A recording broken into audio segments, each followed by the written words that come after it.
players, real pianos don't have a transpose button, but these pianos do. And my advice is don't ever hit that button. I could tell a story, and I might tell it later, but the most embarrassing moment of my musical life occurred in. He and I, well, I'll just tell the story. He and I were playing for Chuck Berry's 70th birthday party in St. Louis. And at this big club, the Pageant, I think, 1,000 people, Little Richard was playing, we were playing. And he loved to play it in like A flat and a lot of A flat. A flat's okay, but it's not my favorite. And I'm thinking, man, I want to show off here, Chuck Berry birthday party. So I never, ever, ever do this. But I did it this one time. I hit the transpose button so I could play in G and it would sound in A flat. And then, since I don't usually do this, I wasn't really thinking. And the next tune was a boogie woogie tune of mine, and I started off. And it starts off like, and then after 12 bars, the band comes in. So I'm playing. I'm in C, but I'm really in D flat. And they come, and we play the head together. It's like, and they come roaring in, and it sounds like. And they're looking at me. He comes walking over. He's looking at my hands. He sees I'm in C. He's looking at what?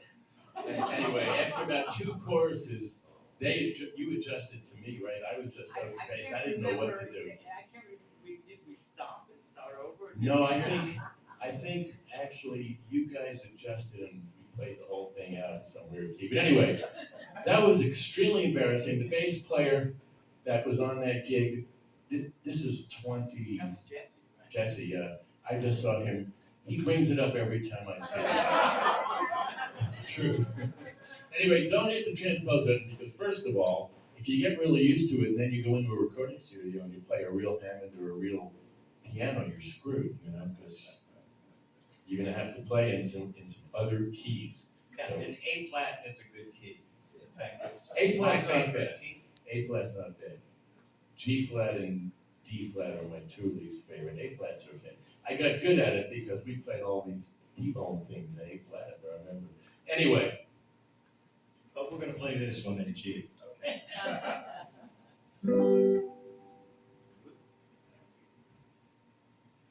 So just do a little T-bone. So before we start, let me explain the chords. It is very similar to what we've been doing with these chords, and it's just 40s style chording. It's straight blues, just a G9 to a C9. But on the 5 chord, usually T-bone will start from above, do a sharp 5, do E flat 9 to a 7 to a D7. And but there's also a walk-up part that a lot of people interpret as being minor 7s.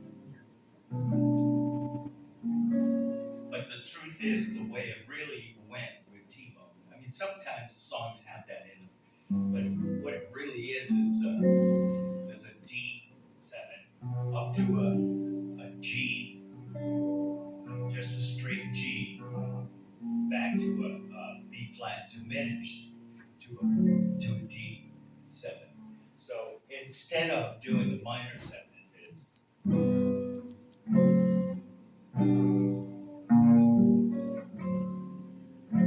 that sounds like there's not much difference. I had a piano player argue with me that it's the same thing, playing a minor 7 chord or playing that, but it's not.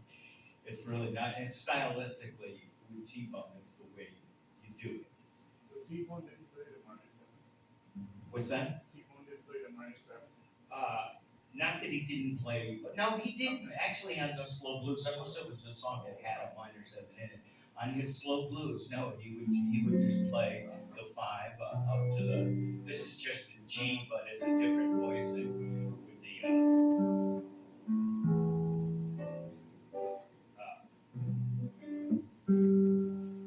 The root is actually on the D string, and the third is on the bottom on the E string, and the 5 is on the G string.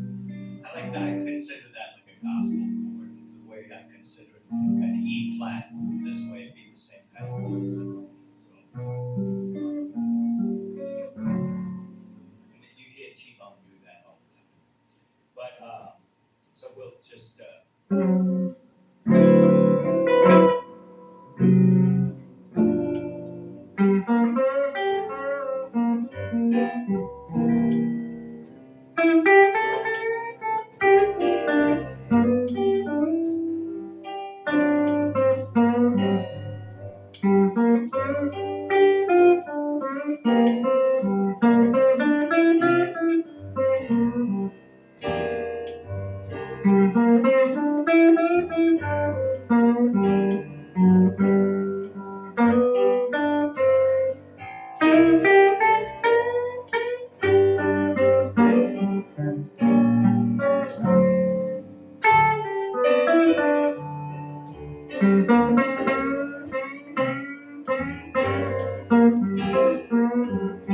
just think about